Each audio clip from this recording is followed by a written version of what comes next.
You're listening to the PetaPixel Podcast. For expert advice, incredible selection, and the best deals on photo, video, lighting, and more, you go to B&H. B&H is PetaPixel's new gear partner, and for even greater savings at B&H, we recommend the B&H Payboo credit card, which lets you save the tax. You pay the tax, and B&H pays you back instantly. Save the tax on eligible purchases shipped to eligible states. Or you can pay over time with our 6 and 12-month financing on minimum purchases of $199 for 6 months or $599 for 12 months. Terms apply. Learn more at bhphoto.com/Payboo. Credit card offers are subject to credit approval. Payboo credit card accounts are issued by Comenity Capital Bank. Hi, everyone, and welcome to this week's PetaPixel Podcast. We're all back in our offices, not podcasting out of jank hotel setups, and we're joined by Ted Kritsonis, who is our mobile specialist over on PetaPixel, who does a lot of coverage on phones, and we're going to have a conversation today with him about why it doesn't seem to matter that Samsung doesn't try very hard on its mobile devices. That's what I'm Whoa, that's your take? Oh, that's man. my hot smoking take. I thought we were bringing Ted in as an expert to just talk about the dynamic landscape in the smartphone industry that we find ourselves in. Sure. With competing circles of influence across different nations and how that might commingle and intermix in the future. I didn't think we were just going to slam Samsung. No, we're dunking on Samsung. No, that was the official. I would like to dunk on Samsung because I wasn't there. And I have opinions, and I'm sure Ted has some. He was actually briefed by Samsung too. I know how he feels. He's already told me. Well, so before we get all into that, we have all our standard news and stuff, whatever. But Jordan, I'm going to hand it to you because I'm sure you have a question you'd love to ask us. Yeah, I'd love to take you guys back to a couple of years ago when Chris and I were like, man, we love movies, and it's Oscar week. So why don't we do a whole podcast about the movies of the year, which was, I believe to this day, our least popular video we've ever produced. Yeah, we're never No doing one that again. cared, so I am not going to subject our audience to that this week. But I think I could take 5 minutes. Gentlemen, I'm just curious, what was your favorite movie that you saw this year? That's an Oscar-worthy film? Doesn't matter. No, we could go outside of the Oscars. Although, I mean, I can say it feels very odd because I've always been like, the Oscar movies are so out of touch and it's just a bunch of old dramas and things like that. And now I'm like agreeing with like almost all of the films. So is that just because I've aged in to being an old Oscar voter kind of person, or are they actually really, really hip choices this year? I'm curious. Ted, go first. I can't remember what I watched that came out in this year. If we're talking like 2025, we're talking 2025? 2025, yeah, we're going through the previous year, technically. I can't remember what I saw that really stood out. Because there's a couple movies I didn't see. So I didn't see Nuremberg, which I really still want to see, but I think it's going to be on streaming now. I was curious to see about that one since I know the history so well. But other than that, I can't think of anything off the top of my head right now. I mean, maybe you guys throw out some names, then it'll jog my memory. Yeah. I just listened to a podcast where they were saying that Nuremberg you can just listen to as an audiobook because it's a bunch of people talking in a courtroom. So you can just throw the movie on, go to the other room, and check it on. There's two that stick out to me. I really enjoyed Superman. Right. Okay. Yeah. That Still haven't seen it. I'm like the from, puppy? Well, I'm not. Well, Crypto's fine. I'm from the era where we had Superman the animated series and Justice League, and that's Superman. That is always my Superman, and I really do like Superman because when he's done right. When the best thing about Superman is that he's not human, but he's the best example of humanity. That's the core of his character, and he doesn't always win with his fists, despite the fact that he's like the strongest creature around. Good fists. He wins with his heart, and that's what's so important about the character of Superman. And I think James Gunn gets it right, very, very right in that movie. But I also liked One Battle After Another. If we're going to talk about movies that are Oscar worthy, I very much enjoyed that film too. So those are the two that stick out to me. I know Jordan's favorite is going to be Nirvana, the band, the movie, the whatever. No, that's actually a 2026 film. It was just released in the States, but that's the best time I've had in the movie theater in 10 years. Jordan, have you seen No Other Choice yet? I have. I loved No. I was just talking to Chris the other day. No Other Choice rocks. That's right up in my top I really 5. love the title based on the concept of that film. It's so funny to me. The movie's great. Yeah. I cannot. I need If you this like job. I guess I have to kill everyone else who applied. I've got no other choice. if you like dark comedies, huge recommendation from me. I'm looking at the list because I'm so bad on these things because I see so many movies that I can't remember, right? All the things I've seen. So I'm like 2025. I mean, yeah, One Battle After Another was great. I love PTA, but did it bring me a ton of joy? Yeah, it was good. But did something bring me more joy?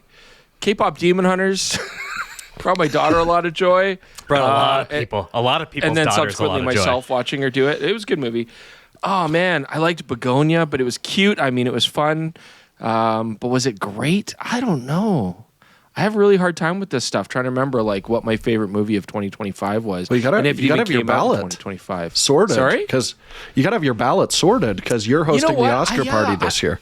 I'm kind of checked out on the Oscar party this year. I don't know. It's like there's always this pressure to because there's always these. I know I'm hosting because there's always this pressure to like watch all these films and then make sure. And I haven't seen like The Secret Agent's supposed to be good. I haven't seen it.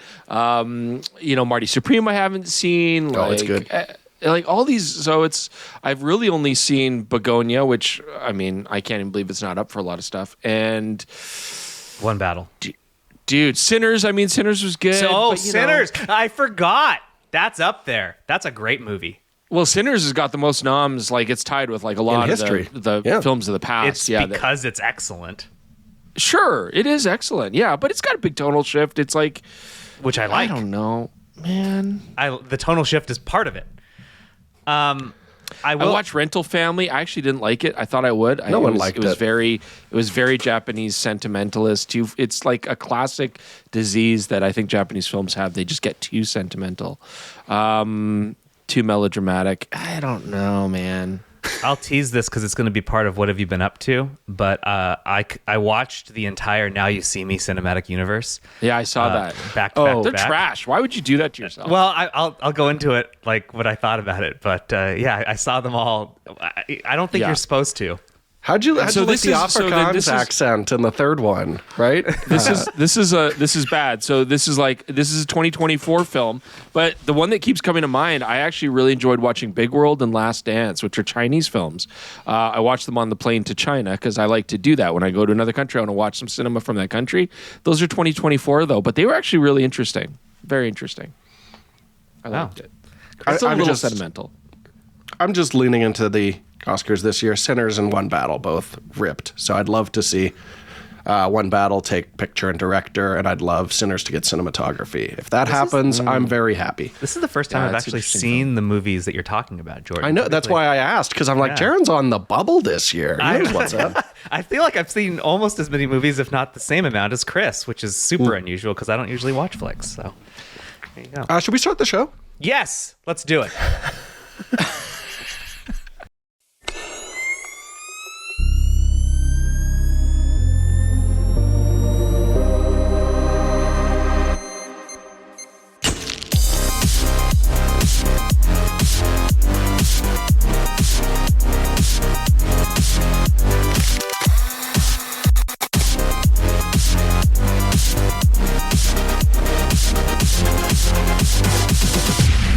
Hey guys, before we get into our show, I actually got to give you all a big thank you because it's your support with the PetaPixel.com memberships that have meant so much to us. We've done a lot of special projects this year. We're going to be talking about smartphones today, and actually for me to be in San Francisco was thanks to you guys being able to give you that coverage and review a phone that nobody cares about.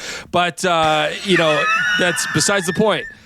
The point is, that support helps out big time. $3 a month, $30 a year. Those funds do go into a war chest that helps us commit review war upon the world, and we really appreciate you guys letting us do that. So thank you for that. And you know what? It's not just for generosity to help us out. It's also to get you guys some sweet stuff. So that money, you're going to get it back right away. You get 5% off at kh.com. I mean, that's huge. You're going to pay for that right away. You get all these benefits like going to the Moment store and getting $15 cash back. That's half your yearly subscription right there. They got really cool stuff on there. Actually, really nice filters. If you're looking for filters and filter holders and stuff, I like that. But there's so much more. You also get discounts on our merch store. There's so many benefits. You get to like review all of our JPEGs and RAW files, sample galleries from our reviewable gear. You get to look at all that and judge for yourself. It's a no-brainer, but besides that, it really helps us out. So again, big thank you to all you guys that are members. And if you're not, please do consider doing that. We'd really appreciate that help. Wow, that was great, Chris. Thank you. For the quick plug here, we're almost done with the details, but we are doing a special merch drop soon in collaboration with Harper Finch. The shirt that Chris is currently wearing is a Harper Finch shirt. We'll have more details to share in the coming weeks. I want to make sure that we all have examples of the clothes first. So that's currently what's happening, but we're basically ready to go. There's some new designs and they are very nice. So I will give you more information as soon as I can. But yeah, that's not really memberships related. It's just something that I feel like you might be interested in, folks. So yes, my 11-year-old son said like, "Hey, I like one of these shirt designs. Can I order that, Dad?" That is a thing that happened in my home. So wow, yeah, the kids are gonna love this drop. Or the we should get more 11-year-olds to give us $30 a year. So yeah, get your kids to break out their allowance and send us $30 a year. That'd be awesome. Do 11-year-olds even possess $30 in a 365-day period? It's 2025. There's got to be a few delivering newspapers still that can chuck a couple. I like that you're not like, my kid has that much. You're like, no, he doesn't. No. What? Of course they do. Our children are so entitled and given so much nowadays. Come on. Except mortgages. All right. Let's get into the news of the last week, of which there was aplenty. Let's start with some Apple news. They dropped a replacement for the Pro Display XDR. That ancient display with 2019, I believe. We finally get a new one. I'm currently viewing you three and myself, so I have 4 boxes here viewed through a Pro Display XDR because I reviewed it. So, is it insanely bright? Our viewpoint right now, and like, are your eyes fully refreshed at 120 hertz? I am using 120 hertz, which I find funny about this display. Ted, you'll probably think this is hilarious and very on brand for Apple. But you, even if you have the right computer that has the processor that lets you use the 120 hertz, you can't do that unless you're upgraded to Tahoe. So like, you have to be both hardware and software aligned in order to get this display to do all of the things that, for those just listening, Ted is shaking his head. Ted is a pretty vocal critic of some of the things that Apple has done in the past. And this is pretty on brand for them, right, Ted? Oh, yeah. I mean, this is, let's shoehorn everybody into something that is not fully baked yet. Tahoe has still got some issues. I'm sure I don't know if everybody's using it here, but I didn't want to. That's the reason I know that it didn't give me 120 hertz is I didn't want to upgrade to Tahoe. Yeah, and I had to. Yeah. See, that's what strikes me as cynical about the whole thing is like I think they know that there's some issues with it, but they want to force a migration here, which is kind of telling, right? Because back in the day, I feel like it is back in the day, where a new Mac OS or new iOS version came out, there was always a mass migration to it. A lot of people migrated over. I mean, it was they used to even promote and market those numbers. So they would say, okay, we've got 90%, take rate for the new. I lined up OS. for OS updates back in the day. Oh yeah, I remember like the leopards and the lions. Yeah, the big cat days. That was wild. Yeah, the cats. Yeah, I mean, I try to hold off in the initial period because I expect bugs, and we all hate bugs, obviously, in this conversation, given what we do.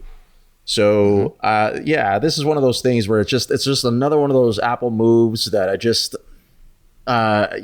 feel like totally unnecessary, but they do it simply to just kind of push people along. I got to say, not to turn this into a crap on Apple kind of fest, but I'm not a big Apple. Of course, I'm still a holdout. I use PC and I will till I die or until Jaron makes me. But when it comes to using the iPad a lot for work, and of course the iPhone, like I get it. I'm on the bandwagon now. It's like I feel they release a lot of software and a lot of OS stuff where it's half baked, it's not quite working properly, and then they make the world beta test for them, and it's annoying. It's annoying when you rely on this stuff because it does put you in a position where you're like, do I even want to do this, or do I just put it off for 6 months? Being on that cutting edge of Apple products nowadays is kind of dubious. Jaron, you have an excellent segue for cutting edge that I'd love you to touch on with that new monitor. So my thumb here and then on my finger. I'm installing this monitor yesterday, Ted. I cut myself on it twice. The edges of the neck are quite sharp. So like getting it into position and like finagling the cables and wires around. Oh, wow. I cut myself on like the sides of it as I was. So yeah, I've got battle scars from it. I don't really hold that against it. It's like cut aluminum. Like the Sigma BF cut people too. Literally, it actually cut someone. We watched it happen. You called it the Sigma BF. It's a Sigma BF of displays. Yeah. So just be aware, it's sharp. But it's also sharp as far as a display. Look, I get it. There's reasons that they're very easy to be like to dismiss this display. It's also kind of silly to me that you have to decide at the point of purchase if you want their stand or if you want to use a VESA mount. You can't change your mind. Like there's no way to do that. It's just that's it. And they're also the same price, even though one of them comes with significantly less aluminum. You better buy 2 monitors. That's the safe choice, so you have either mounting option. So it's just a little irritating. That said, really nice monitor. How is it as like a reference monitor? Like how is it? It does HDR spectacularly well. So it's really good for video editing. It does sRGB and P3 really well. Adobe RGB, despite having multiple Adobe RGB settings like profiles built in, never gets better than just slightly below 86% coverage. And I tried multiple times to see if it would go better, and it just never tested better no matter what I did. What I will say is that the sRGB and the P3 color gamuts, it will hit the exact same numbers, like 100% sRGB and like 98% P3, regardless of the brightness. So you can crank this guy to max, or you can keep him low. It doesn't matter. The colors are very consistent. It's just doesn't do Adobe RGB enough to say it's a great photo editing monitor.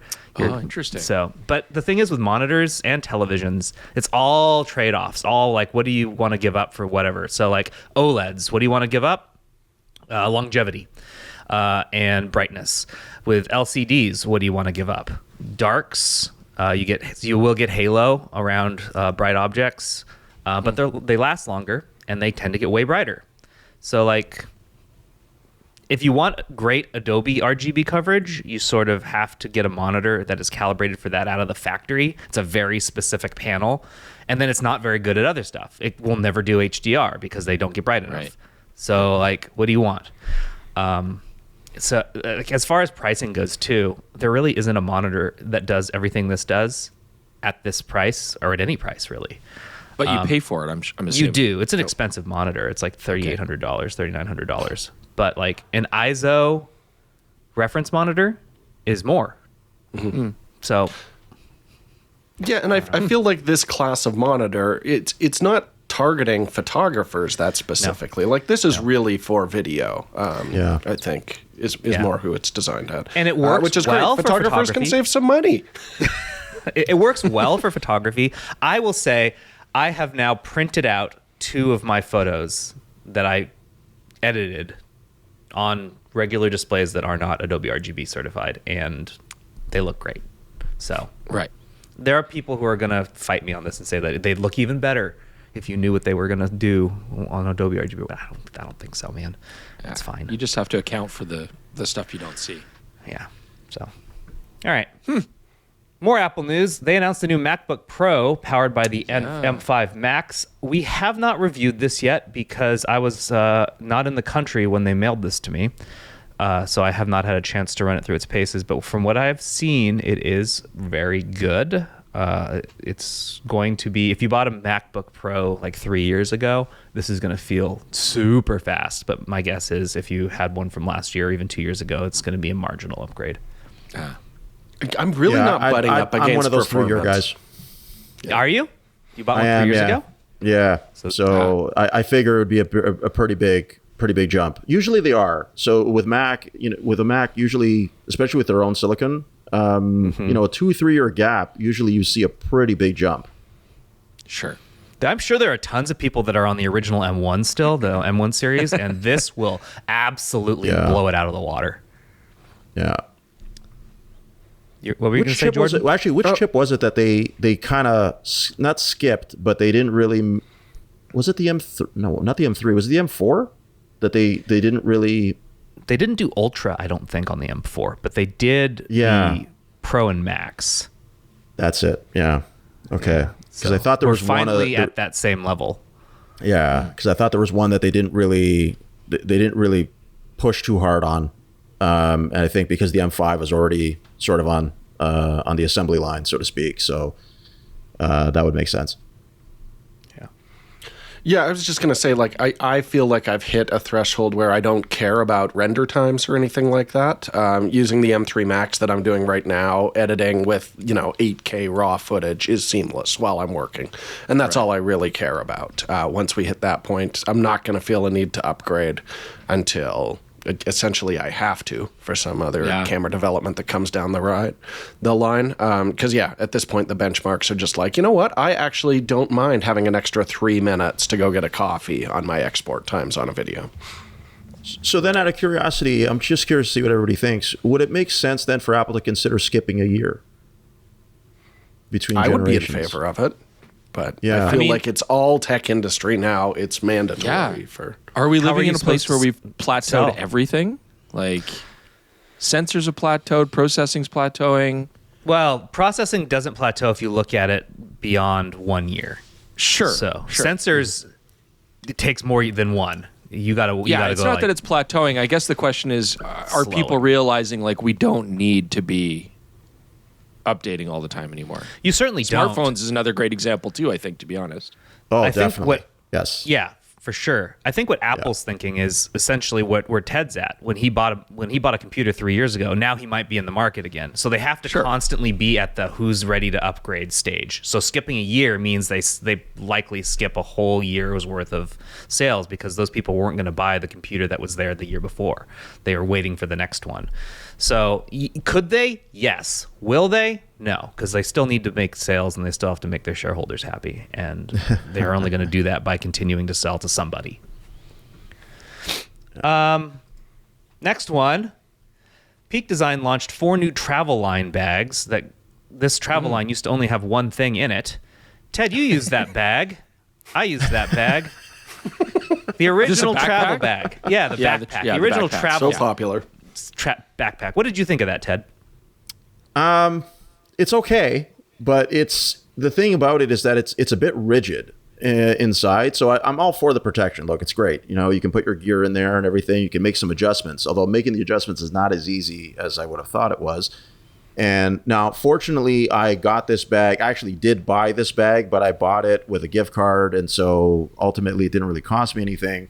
I did take it to CES, so it was the bag I used while I was there, and it was very convenient because I can, rather than using a regular backpack, I could use something like that. It was very easy to get certain gear. But I feel like the newer ones probably would have suited me better, and I get the sense that that's how you feel as well. So I reviewed it. I actually reviewed both bags, the one that you have, the old original travel, and the new one. My original review of that travel backpack, the first one, was on Imaging Resource, and that review no longer exists. So for those of you who didn't read that, I'll just do a summary for you. I wrote about 3,000 words about why it sucked. I hated that bag so much. It felt to me like one of the worst bags I've ever used because it didn't feel like Peak Design knew what they were trying to make. It was a cavernous interior that you could put cubes in if you wanted to, but they were like, but it could also be for clothes. So, but if you did any either of those things. Let's say you were traveling with camera gear. It was terrible at that because the camera gear took up too much space. You had no room for clothes. Or if you put clothes in there, you had no room for camera gear. Once you had anything on, like in it, and you put it on, it was one of the most uncomfortable backpacks I've ever worn. The straps sucked. It dug into my shoulders wrong. The support system was very poor on it. I just hated it. And I think it's one of the few bags that I actually like gave away almost immediately. Like I keep backpacks around. Just someone you didn't like. Yeah. Yeah. I was like, do you want this? I hate it. And then someone's like, sure. I don't know what they did with it. I don't even remember what happened, but I may have thrown it away. I hated it that much. Burned in effigy. But the new one, the 2-in-1 is what it's called, is a vastly superior bag. Okay, wait. So have you tried it? Yeah, I reviewed it. He reviewed it. You got it. Okay. I've had it. I wore this to China. And I wore this in Japan. So I've actually done 2 international trips with this thing on my back. And it's not perfect, but I do think it is a vast improvement over the last one. Okay. I do remember you mentioning that in China, but you weren't giving it any fanfare. Like, so I guess for people at home, this is like a new backpack that's a 2-in-1, right? Yes. So it's basically like a piggyback backpack. You've got about 50 liters total capacity, 40 usable if it's all together kind of thing. But it's basically got one big backpack and then another day pack that can unzip and come off or stay on. Correct. And it just gives you that extra capacity. And I used that day pack. And you made use of that day pack. I do remember that now, yeah. So how was it to like jam under the seat, or is it like, or fit in the overhead? So it's an overhead. The overhead. Yeah, so this is your carry-on. Yeah, I guess it fits just fine. Yeah. On international, no problem at all. My issues with it are that day pack. It's so tempting to use it because it's so much lighter and smaller, and you don't want to carry around the whole travel backpack all the time because it's way too much gear. It's just not great at being a camera bag day pack, which is what I really wanted it to be. It's too slim, and it doesn't have any way to divide it. So anything you put in there, just all it all just kind of clumples around.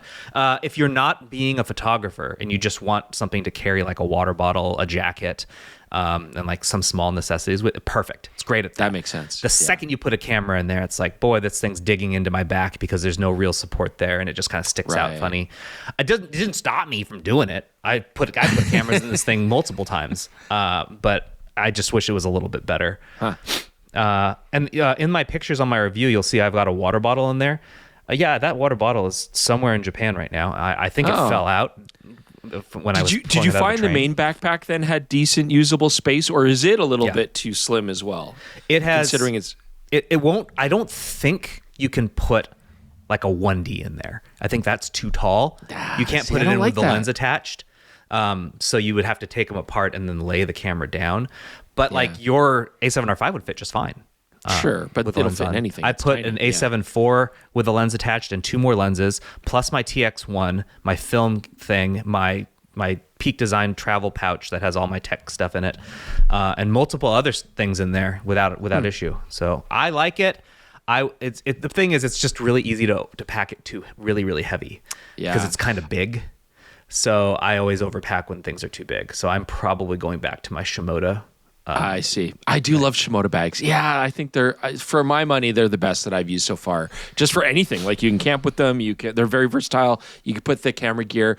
Also, I'm at an age now where I remember there's many years where Jordan and I traveled together where he would use a roller bag. I would use a backpack. And of course, in classic Chris fashion, I would give him a hard time, being like, "That's so lame. You should just go backpack." And I could always like beat him on the stairs. But I've turned around now, and Jordan's right. Roller bag all the way. Yeah, Jordan's wise. He's wise beyond his years, which are many. And roller bag, because like the backpack just kills. It's too heavy. I am jealous of you, like rolling around your Peak roller with your little messenger bag on there in the airport while I'm usually schlepping a backpack, but I don't know. I still like the I love their Pro roller, even though it's broken. I love it. But they have some other gear too. We should move on. Like there's also like this sort of duffel tote. Oh, you saw me wearing that? Yeah, also, the tote in Japan, in China. In the pictures on there, in our news story, it's kind of this kind of taupe color with a black zipper. I have a green one. I don't have it out. I have a green one. My issue with this one is that it's also easy to overpack this thing. and Right. it gets heavy. This Heavy. bag is heavy empty. So it's What's cool, it's rugged. It's a rugged tote. That's pretty neat. Like most of these tote bags that companies make, it's obviously aimed at like shopping and going around town, and like they go lighter and whatever. This thing is like designed to keep your stuff safe, yeah, but it's heavy. it's Yeah. good. I used it in China. No looks nice. complaints other than the weight. I have a theory with Peak Design, which is you should always wait for version 2. Except the Pro Roller. The Well, Pro yours Roller, is they did broken. Okay, fair enough. But who knows who did that? I mean, yeah, no, you're right. It Could have been it is anyone. it is actually a bad design in the handle. I will give you that. But great great bag. Otherwise, fantastic.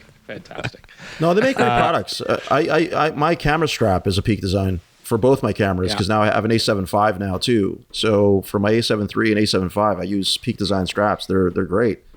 Really, really nice. Yeah, the so you know how they have that clip that lets you change the length of them, Ted? Yep. That's the same thing you'll find on the strap for that duffel that Chris was talking about. So you Okay. can like expand it and make it easier, but then you can tighten it so that it isn't dragging on you as much. It's nice. It's just, again, It is.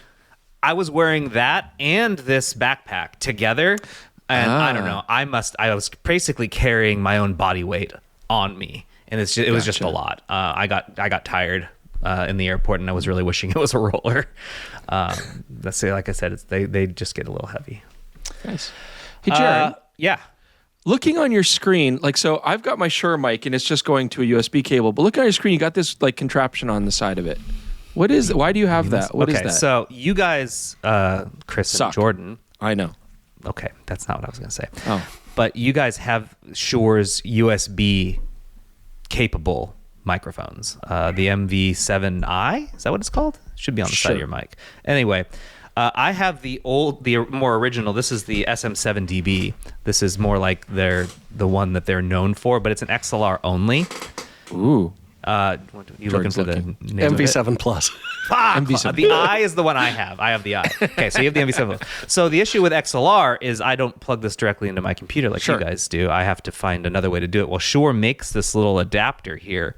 Here, I have an example. It's in my hand right now. They make this little adapter that you plug the XLR into. Love it. And then on this side is the USB and the headphone jack. So then suddenly, okay, cool, Nice. you're good. You can use it.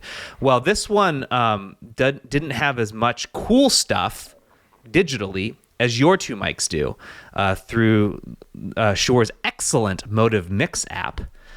So they actually announced a new little one of these things. It's called the MVX2U Gen 2. So the names of these products, they really roll off the tongue. The MVX2U. MVX2U. Anyway, Gen 2. Now with this Gen 2 version, I now have access to the same things you guys do. So I get the limiter, compressor, real-time denoiser, the popper stopper, a high-pass filter, and then full control over the EQ if I want to do that as well, which is all stuff that you guys have had. Because they can update the firmware of that thing through USB. You can't do that with these because it doesn't have that ability. So you need to do it to whatever you're connecting it to your computer. So I'm using it now. I have got all the stuff set up. I tested it. Sounds great. These are really nice because you can use them with any XLR microphone, not just Shure's. So if you've got an XLR microphone, I and you was wanna thinking use it, shotties immediately Yeah, would be 100%. great for like an overhead. 100% use them. I actually don't know how it should respond to the same. I don't think this thing knows or cares what type of microphone's attached to it. So it's going to give It's you an those analog same signal. It wouldn't have any way of knowing. Yeah. So you get all of the benefits of these microphones, these digital ones, through Motive Mix. Again, really love this app. It's a digital soundboard. It's very good. We use it every time we're doing the podcast in person. I record through Motive Mix. It's great. So yeah, if anyone out there wants to get a digital signal through an analog microphone, these are really nice. I don't remember how much they cost. I think it's not terrible. $139. That's pretty good. Oh, great. Yeah. So seal of approval, thumbs up. Moving on, Fujifilm teased a couple of weeks ago that they were going to let people vote on their favorite, like what they should do next as far as lenses. UG, who is, the face of their imaging brand over there, really nice guy. He was part of the Focus on Glass that they did last week, and they have some interesting ideas in here. I'll read them off to you and ask you guys which ones are you guys most interested in them making. Okay, so again, I just want to give the listeners context here. So Fuji's basically got all these crazy ideas for lenses, and they're letting the people vote on which ideas they think are worth pursuing further, right? Yes. So these are the ideas: a 18 millimeter or a 13 millimeter travel mini. This lens would let photographers swap between 18 millimeter and 30 millimeter focal length with no coverage in between. So that's like a bi-Elmar, a 24 to 45 equivalent. Yeah. Interesting. Love Just it. a dual prime in one. And obviously more compact than a zoom. That would be the benefit there. So the other one, the next one they have here is 3 ideas on how they might do a version 2 of the 35 millimeter f1.4. One of them includes the idea of doing soft. Geez, there's so many in here. Never mind. That's the next one. They have a soft focus lens with a porous aperture. Yeah. Another one is an XF 90 millimeter f2 APD. So doing the APD, but just in that 90. Yeah. A 16 to 50 f2.8 to 4.8 with ghost control.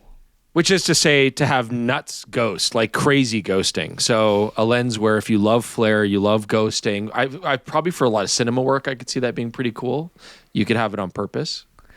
A 23, 35, and 50 f2 with brass exterior. I think that'd be very popular. I could see that doing well. A manual focus prime. Yeah.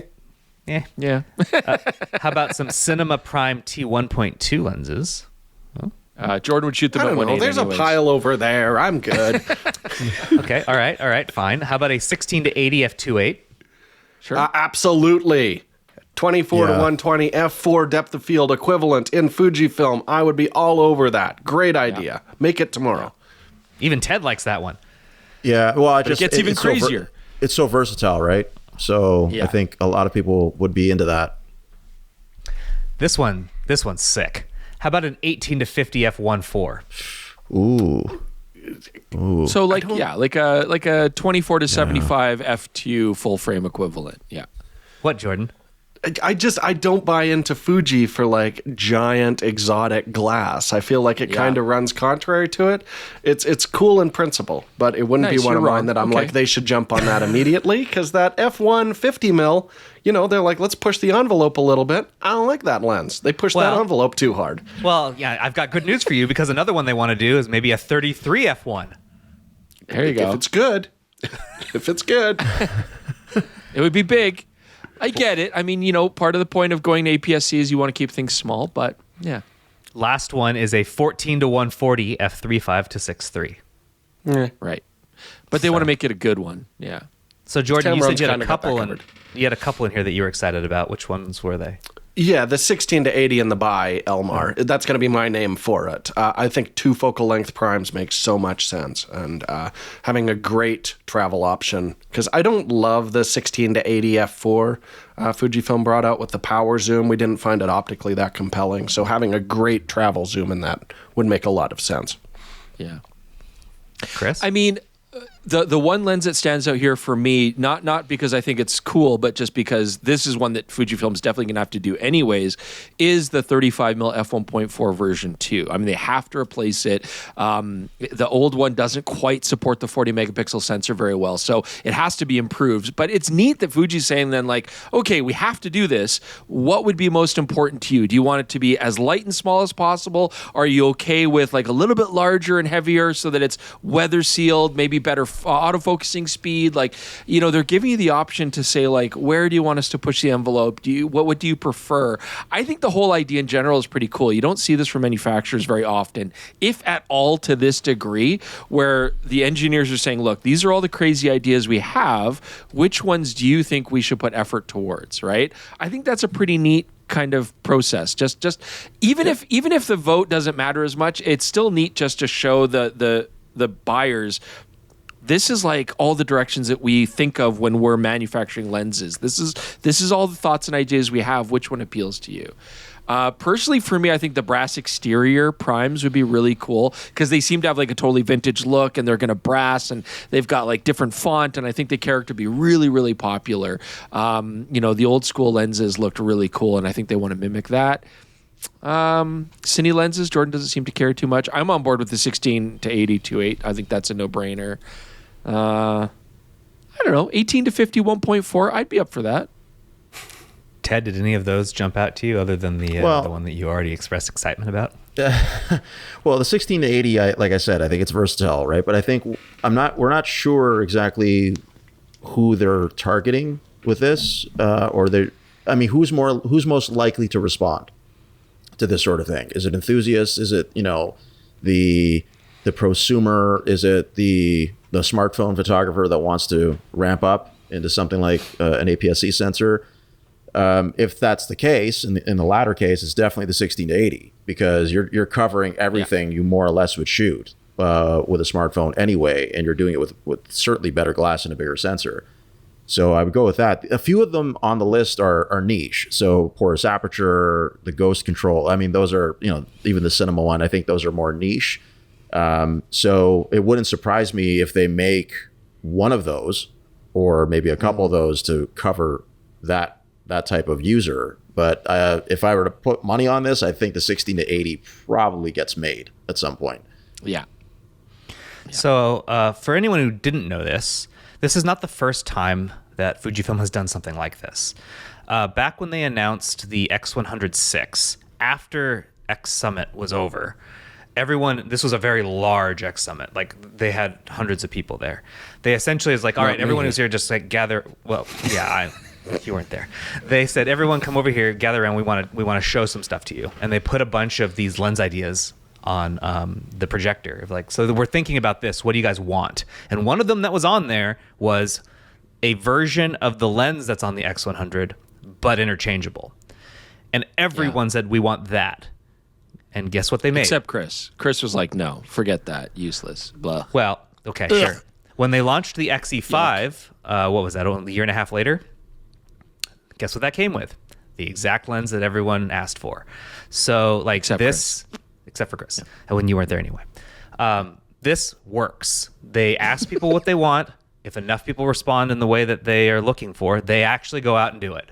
So this isn't just them trying to appear a certain way. They legitimately are asking what you want, and if they get enough response in a certain direction, they'll do it. So pretty exciting that I think this is something you just don't see any brand really doing. Can I point out one small bit of weirdness that I noticed in that list is they're saying the 35 needs an update desperately, but then they brought out the 33mm 1.4 a few years ago, which was the update to that lens with the linear motor and way better optically and all that stuff.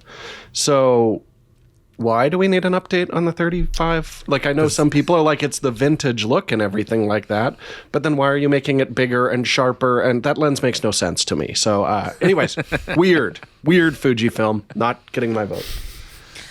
All right, last one. I'm just going to introduce this, and my dog is telling me he wants out of my office. So I'm going to introduce this, and Chris, you can take over because I know this is your favorite. Yeah, this Yashica, they're back. There is no trend they won't jump on.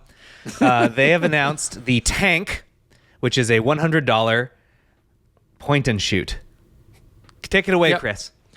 Yeah, it's gross. Look, I love the Yashica name. I think Yashica is a fantastic brand, and I've played with some of these cameras before. This isn't actually the Japanese company Yashica, right? I mean, it's another company that's licensing the name, but they've made these basic point and shoots, and they look nice in a photo, and then they're just kind of e-waste trash. And the fact that this is only $100, I get it. You're trying to make a super affordable, basic point and shoot for everybody, but it's going to be very light. It's going to be very basic. It's going to have serious construction issues. I'm sure stuff will be falling off. Like, I'm assuming this, but from my past experience, I think this is what's going to happen. And it's going to have a tiny lens, just a fixed focal length, lens. Like, I don't know, man. 12 megapixels. It's going to advertise way higher megapixels, but it's just going to be interpolated. Like low light performance is going to suck. I don't know. Did you mention like the idea. Flash is LED? Yeah, it's LED. It's not a flash. So it's not going to look like a flash. Just garbage. It's going to say it does 4K 30 and it's going to be awful. Like, the world doesn't need more of this stuff. And you can tell just by the sample images, they're putting all of this sort of very trendy, focusing on colors, focusing on like lifestyle stuff. Like, oh, you take your tank with you anywhere and you have your coffee with it and stuff. It's going to feel like a plastic deck of card garbage. I want to swear. It's horrible. I think it's garbage. I mean, maybe that's mean. I don't know. I stand by it. How about that removable battery? How about that removable battery, Chris? You've been begging. Thank goodness. Yeah. Well, I mean, that's a step in the right direction. But again, this is, I don't know who. This is catering to a trend. I think that trend is kind of passing us now, of just, like it's a birthday present. This is like a step above Charmra.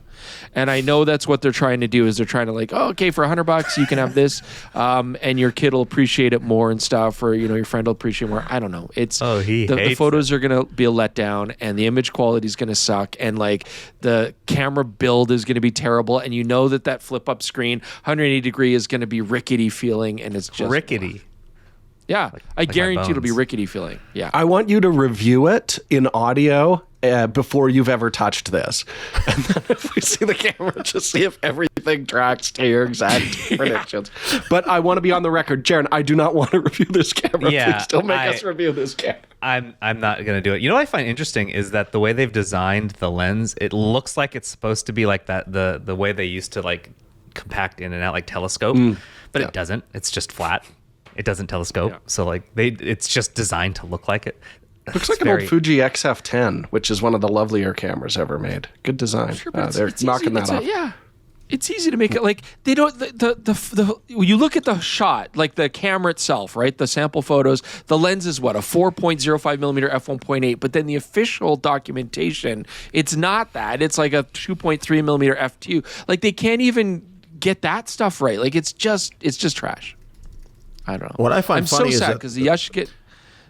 So I was just going to say, I find funny is that the shots of the product look considerably better than the sample photos. So I don't know. I guess that's a sign of things to come. I'm not sure if we were to test this out, but I do find maybe the rule from now on, they should institute a law where you have to shoot the sample photos on the camera that the sample photos are about. That'd be awesome. Why is it called the tank? I guarantee you it's not tanky. No, it's going to weigh nothing. No. It's going to weigh nothing. It's an acronym, and I'm trying to figure out what it is. There's a short video here. Tiny, horrible. Yeah. Like looking at the lens, it implies that the lens zooms, like it's got all the bezels. It doesn't, yeah. No. I mean, look, there's a short video here, and there's a set of relatively small hands that are holding two of them each in each hand. So they're gonna be tiny. It's gonna be deck of cards. It's gonna be I like pretty the small. Deck of cards comparison. Like it's gonna look and weigh as much as a deck of cards. Yeah, a deck of cards is infinitely more useful than this thing, though. So it stands for this awful new creation, but creation is spelled with a K. That's what it is. Well done. Okay, well, that's actually not bad, Jordan. You did that in about a minute. It's pretty good. All right, that's enough. I've gotten Chris. Let's crap on a different company. While we're in the mood, let's crap on a different company. So, Ted, when we were getting prepared for the Samsung launch, you got briefed before Chris and Jordan did, and you were telling me not a whole heck of a lot going on here, which really surprised me for a couple of reasons. One being for the previous 2 years, they didn't do much on the hardware side. And it was all AI. And I figured because they delayed, this is the second reason, they delayed their Unpacked by a month later than they usually do. It felt to me like that was like, okay, we've got something real to show you. They moved the location to San Francisco out of San Jose, which is an infinitely more photographic town. But didn't do anything. what do you make of what Samsung did here? We already know what Chris thinks. He did a whole review. Well, Ted's on the it. expert here. I do appreciate your opinion. I want to hear what you think. Well, so to be honest, I wasn't totally surprised, but I was a little surprised that we didn't at least get some hardware changes on the camera side, simply because Samsung also makes image sensors that Good ones. are in other devices. Yeah, they make very good ones. The HP9 is a solid telephoto sensor, and it's in a Vivo phone. It's in the latest Xiaomi phone as well, and was in the previous Xiaomi phone also.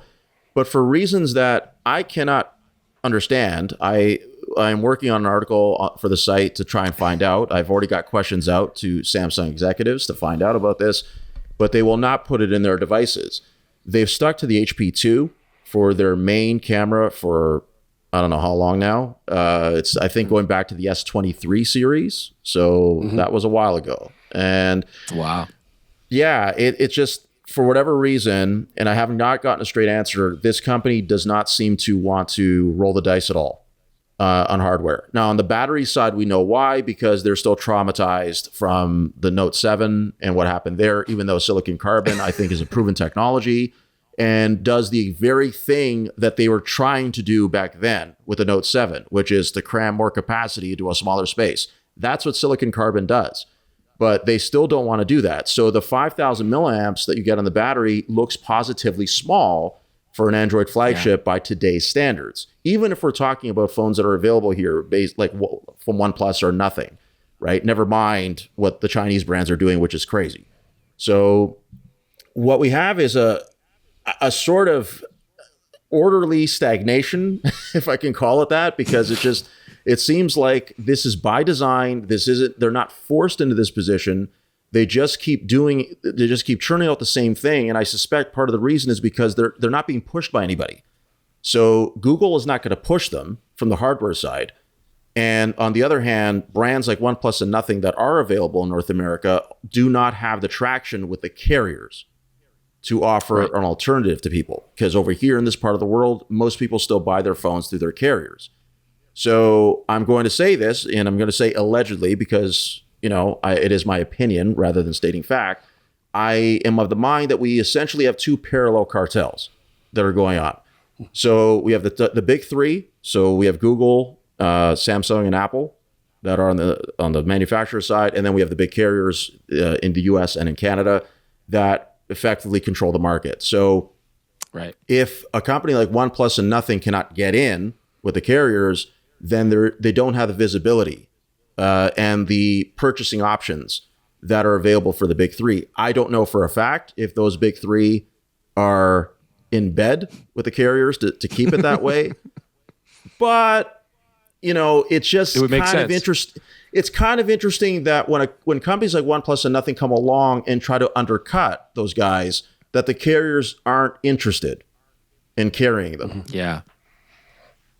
So we have a unique situation here where we're supposed to be the land of free markets and competition, and yet I see way more of that in other parts of the world than we do here. So looking at Europe, which is so you mentioned Xiaomi, that's their next major target is Europe. They really want to make a big foothold there, big time. And they told us that their biggest competitor there is Samsung. And so I want to ask you, Ted, in Europe, where I'm assuming it's different. I have no idea. I don't know if they have the same carrier situation you just described, which I'm very familiar with here. Why does Samsung continue to sell well in Europe when they aren't doing anything that's fun or even like what do they even advertise as a reason to buy a new phone there? AI? And do people want that? I'm under the impression nobody likes AI. I'll let Ted talk, but that's my opinion, and the basis for my review is I feel like Samsung's trying to target a different target audience, and I do think the AI in a lot of cases is going to be desirable eventually. Yeah, so Chris, I definitely agree. I think that they believe they've made a calculation that the AI features are going to be something people are going to want. So it's kind of like the old Apple adage, right? Like give them something that they didn't even realize they wanted. And I suspect that is the calculation here. I don't know for sure, but that's what I think it is because they keep doubling down on it. So each year there is something new. The one feature that I would say definitely is good that Samsung brought in is that privacy display. That's one of those features that people can identify with. They don't want prying eyes looking at their phones. They can identify with that. But to your question, I think Samsung's been established in Europe for quite some time. Xiaomi is catching up. Xiaomi has been in there for a little while, but not long enough. And I don't know that Europe has the sort of, I don't want to call it anti-China, but the reservations about using Chinese phones the way perhaps some people here do. And so I think it's only a matter of time that as people get used to what Xiaomi can do, because Xiaomi doesn't push the AI stuff as much, but on the photography side, clearly they're ahead of Samsung.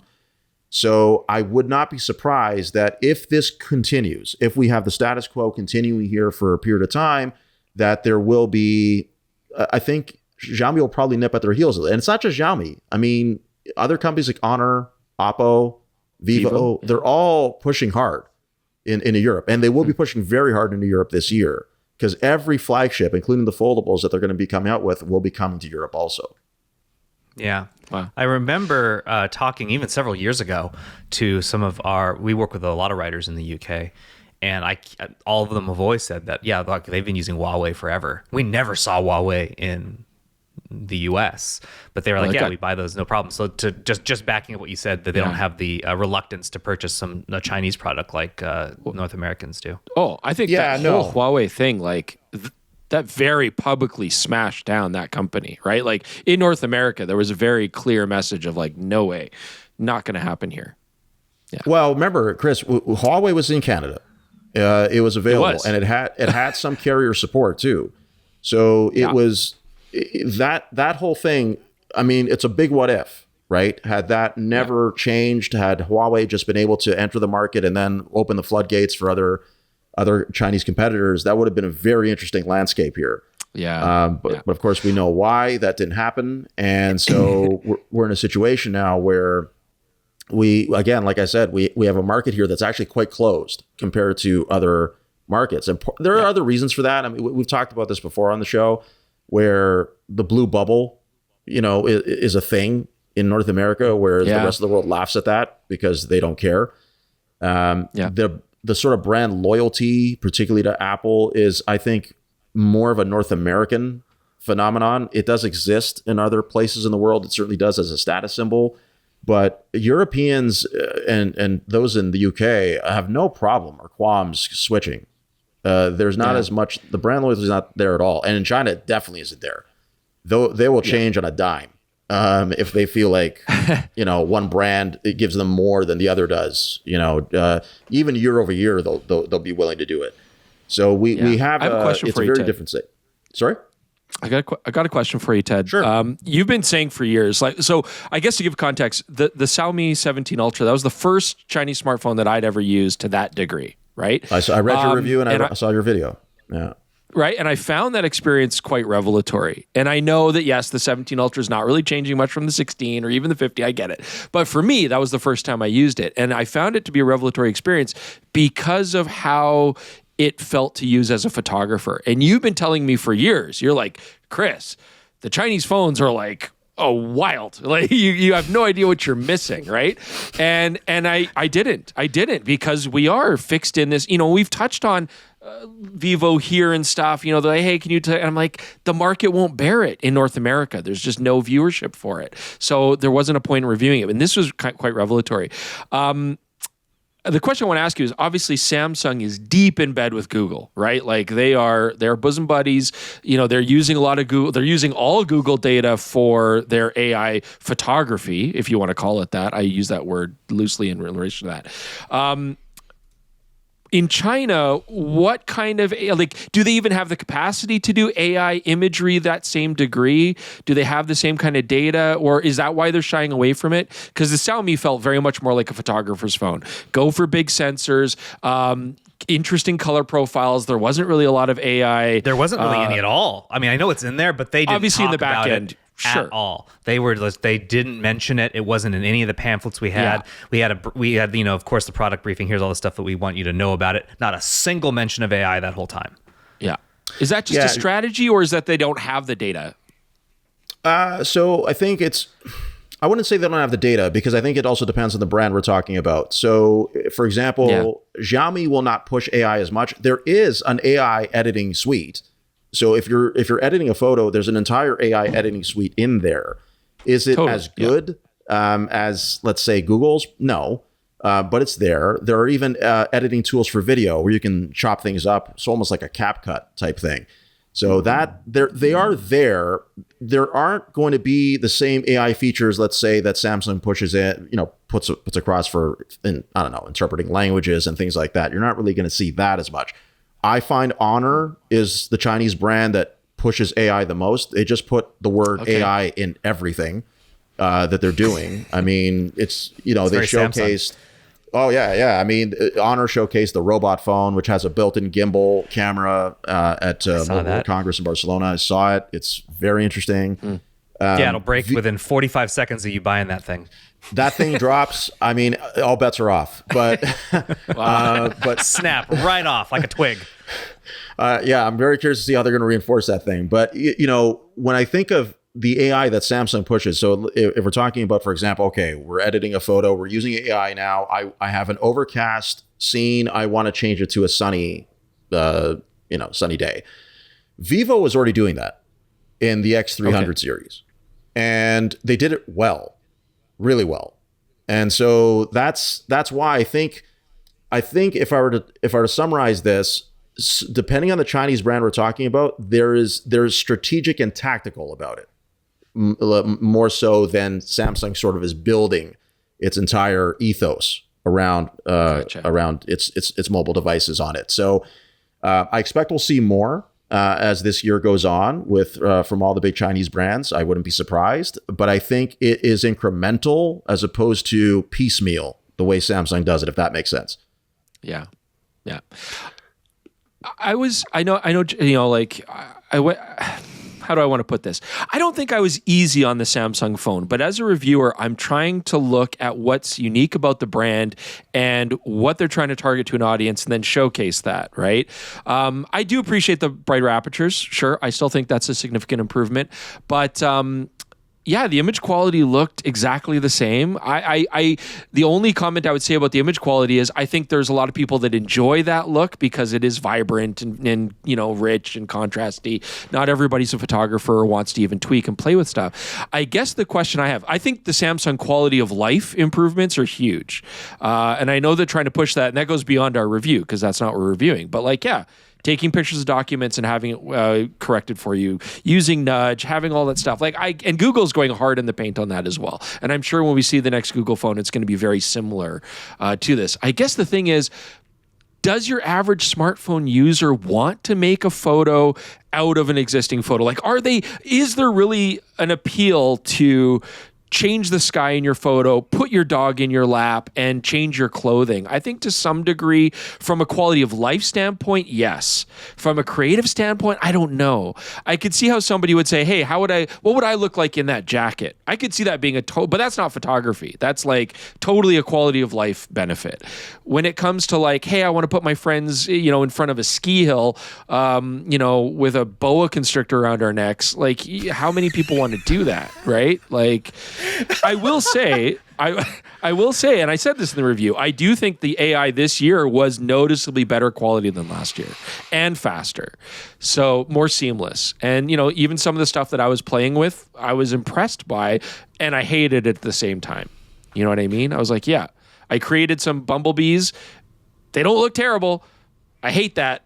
You know what I mean? I don't know. What do you think? Do you think that the market actually even wants to do that kind of stuff? Or is it just a fun distraction for 5 minutes? I think it's both. So I think the way it is now, it could be viewed as a distraction. But I think if you're going to convince people to use something, it has to look good.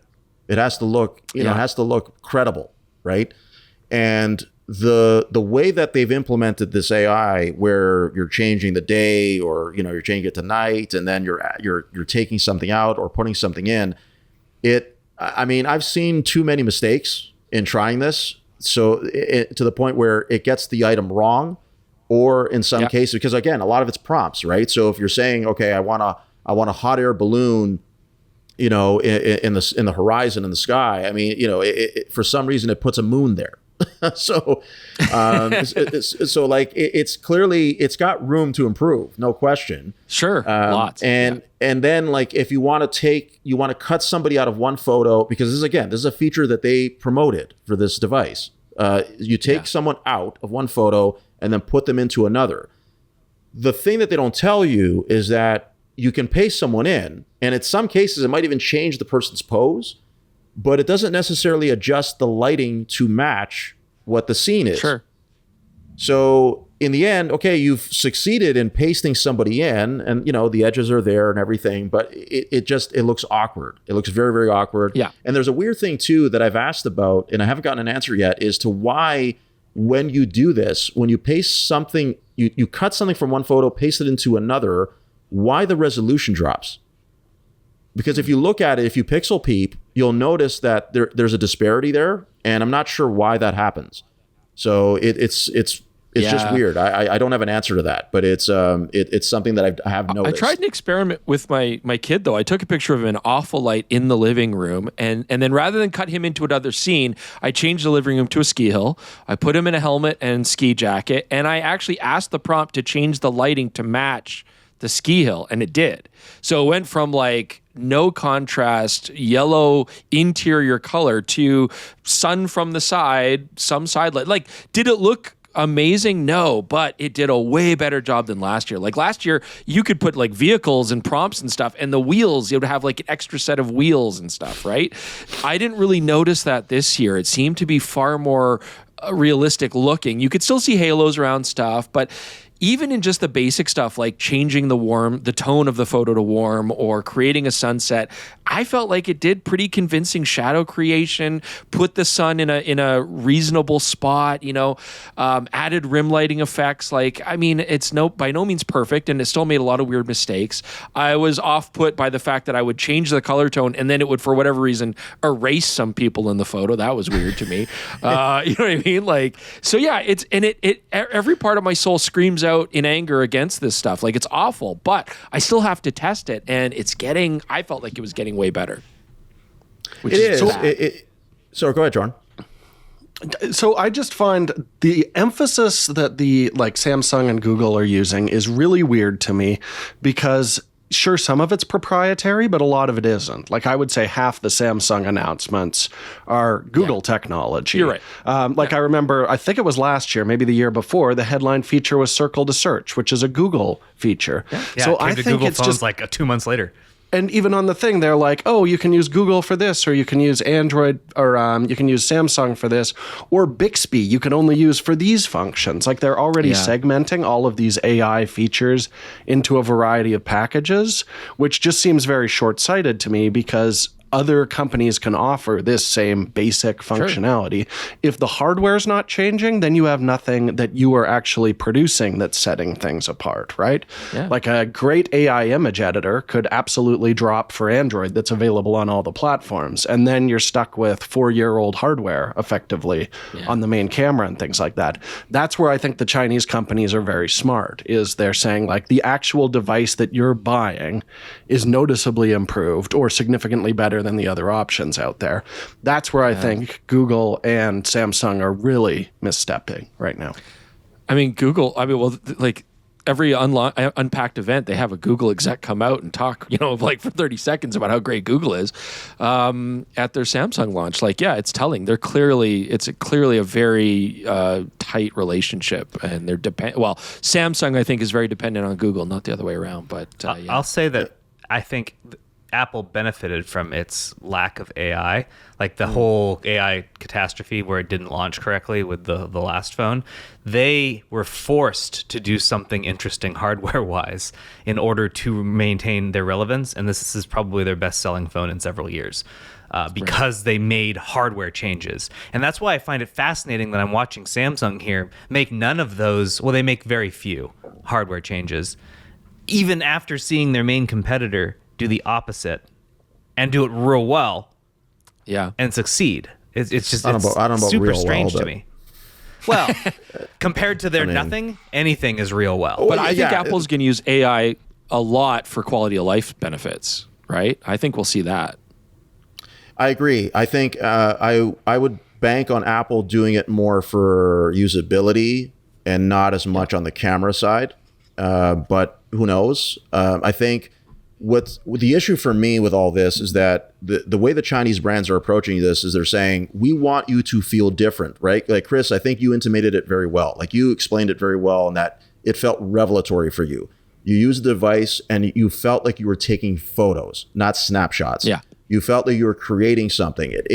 And I do feel like, I think we can all agree. I mean, I think photography, videography, when you feel like you're getting good results from what you're shooting, it just injects a certain creativity in you. And that's what these Chinese phones do, in my opinion. And so what I like that they're doing is that they're going on the presumption that, hey, if we deliver really, really good quality to people, we can then tackle more of the AI side based on what feedback we're getting, but also in what kind of results we can produce based on the fabulous images people are already taking. So part of my issue there is that Samsung is doing this based on the fact that we're taking images that look very similar to 2 years ago, and we're applying AI to that is supposed to make them look as good or better. But again, when the sample that you're working with is not demonstrably better than it should be at this stage, you're kind of playing against yourself, I think, in a lot of ways.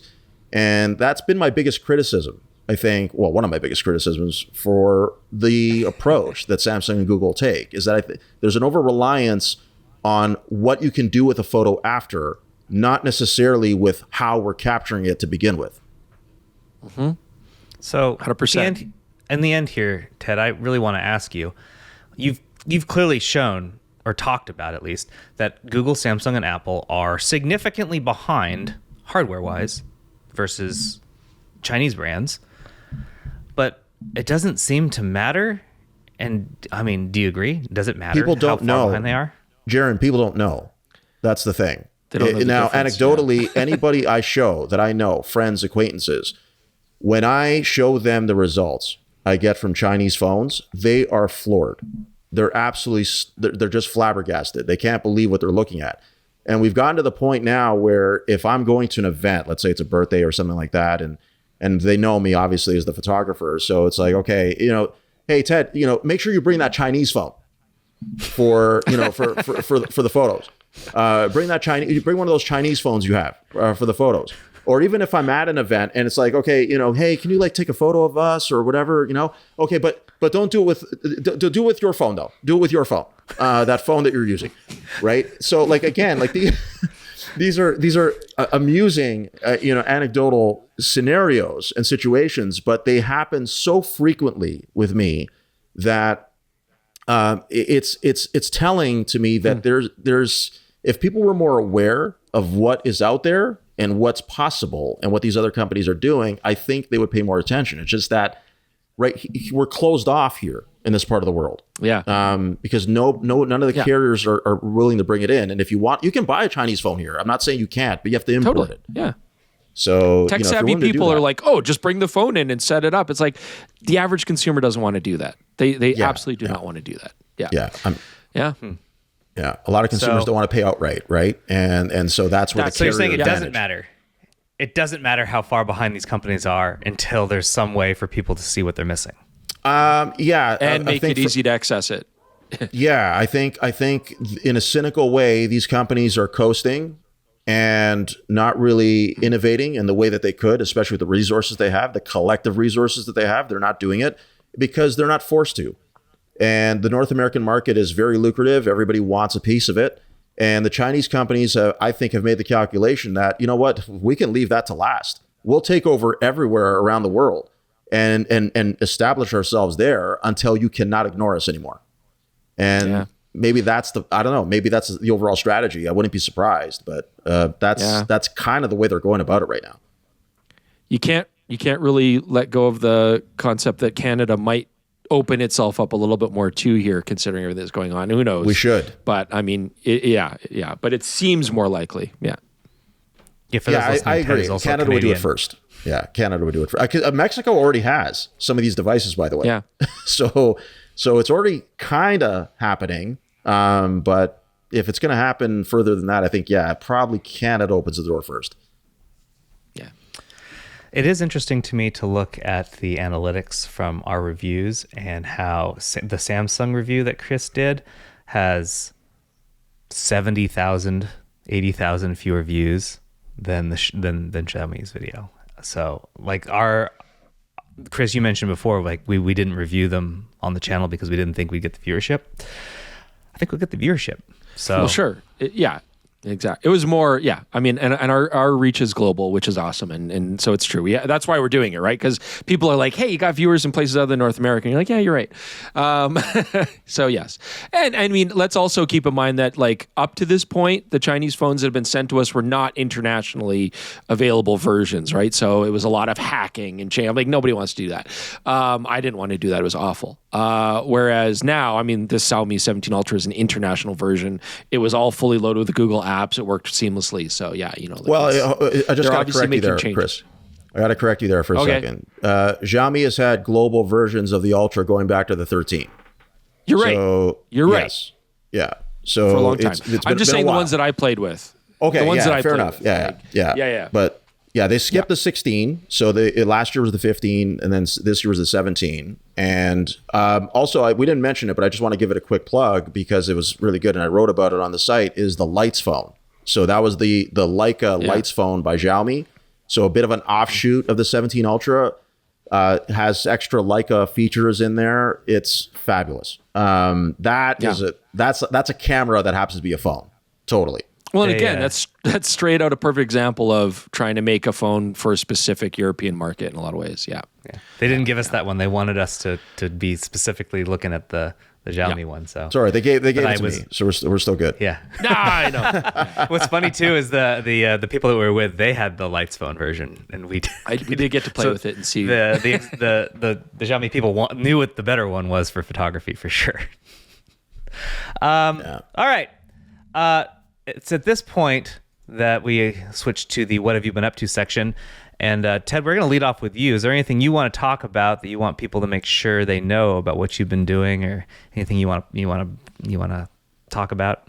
Let's see. Well, I was in Barcelona for Mobile World Congress, and will likely be traveling again soon for a couple of the Chinese phone brands who are doing some interesting stuff coming up.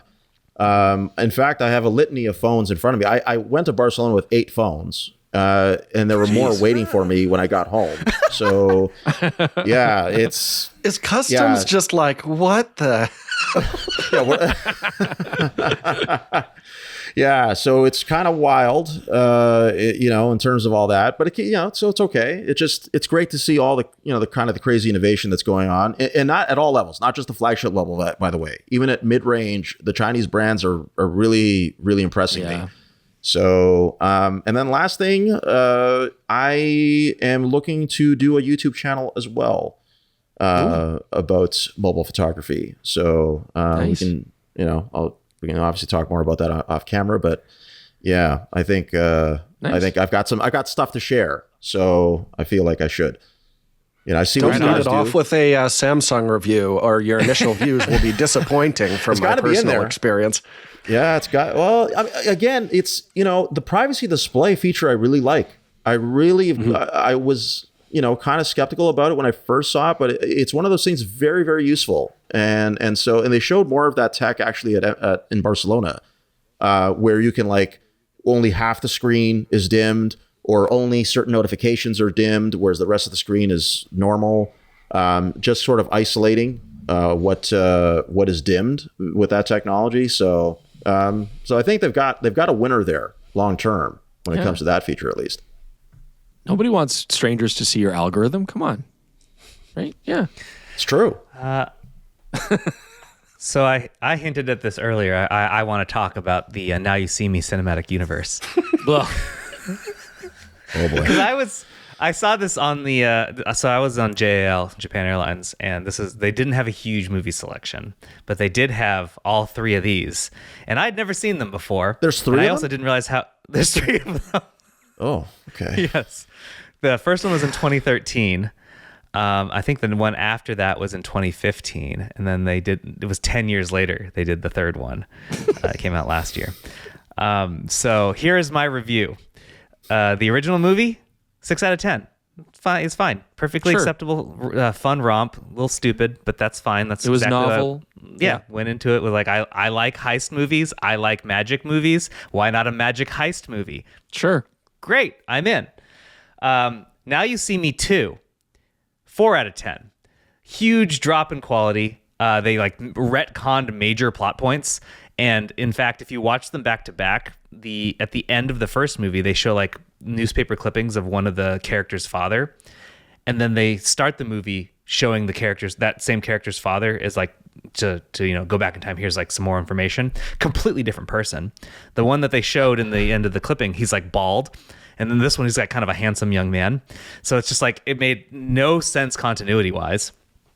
I feel like you aren't supposed to watch them back to back, and the magic effects were significantly worse. Like we just started being like, these are stupid. I love how invested you are in this. Now You See Me, Now You Don't, which is the third movie. The magic quote effects got even worse and even more stupid. Like they just decided we no longer care about it being a believable, usable magic trick. We're just going to go ahead and do tons of effects and whatever. And there's like one whole sequence where they all decide they're just going to do back-to-back magic tricks or in front of each other just to like show each other their own magic. And it not only doesn't make any sense in the story, like they just decided we needed to do magic here. None of the tricks make any sense either. It's all stupid. And so that movie, I give a 2 out of 10. And the overall plot is impossible to follow. It's so stupid. Jordan, you've seen these movies? No. So I have not seen any of these three films, but I am getting served Rosamund Pike doing the Afrikaans that I mentioned off the top of this episode, and I want your thoughts on this. For on people, her accent? Like, yeah, it's the woman from Gone Girl, like this, like very severe, just doing goofy Afrikaans. How was that for you? Not nearly as good as Chris's. Like Perfect. Yeah, yours is excellent, Chris. She speaks Mandarin very, very well. She's a very talented actress. She doesn't in this film, but she doesn't do Afrikaans. Seems irrelevant. Yeah, right. It's funny because like Jordan hates magic, but he loves Dave Franco. So how do you balance that? I don't know. I refuse to watch. The practitioners and the art form are two separate things. I might love magic. I just don't care for magicians.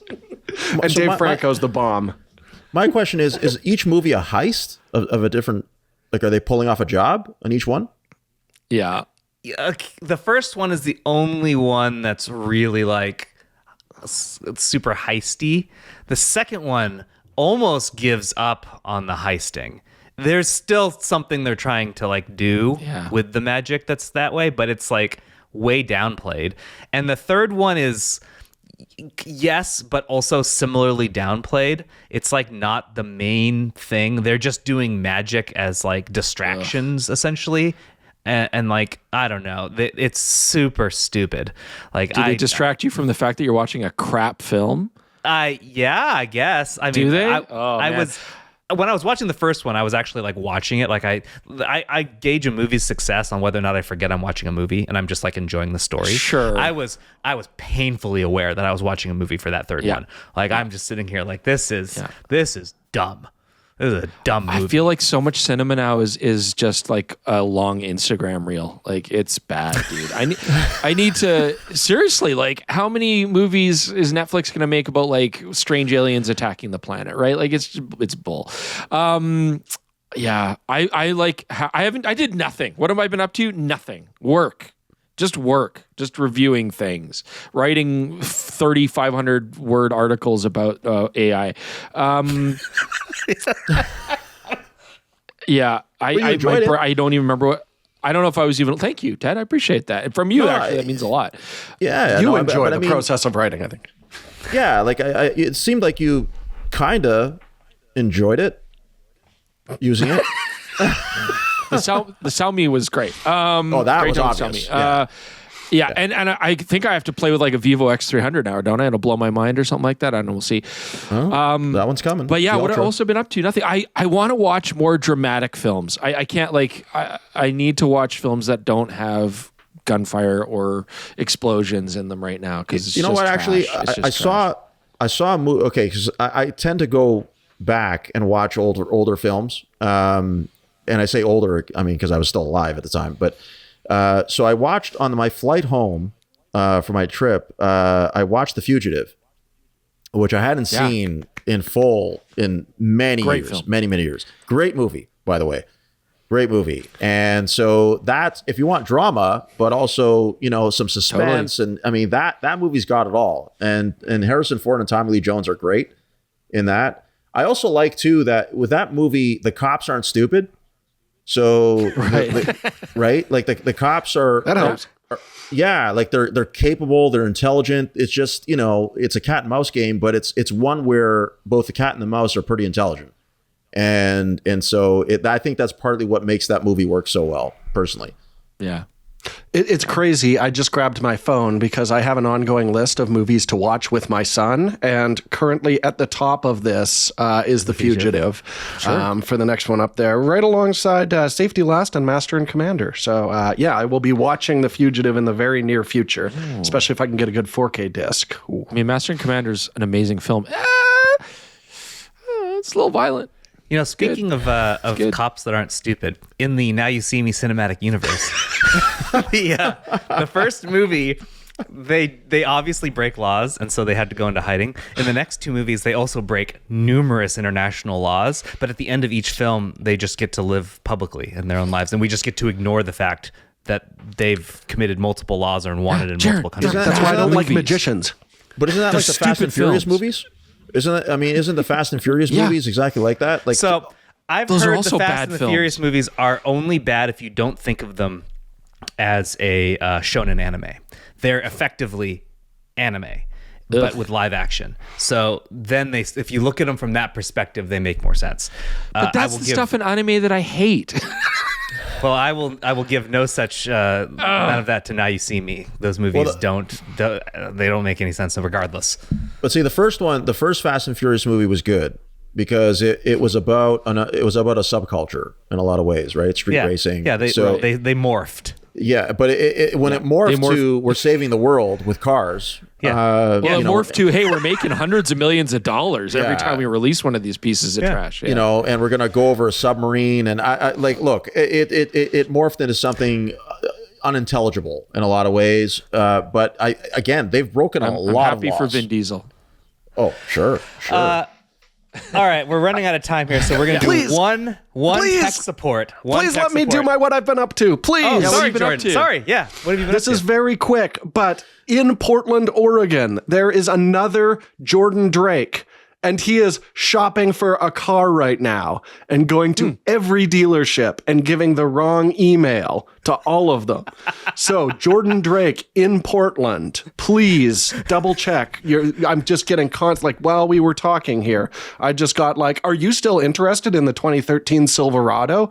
It has just been endless. I sent Jaron a screen cap of my email inbox right now. Jordan Drake, gigantic. Great name. Dude. I wish you all the best. If anyone knows Jordan Drake from Portland, get this corrected.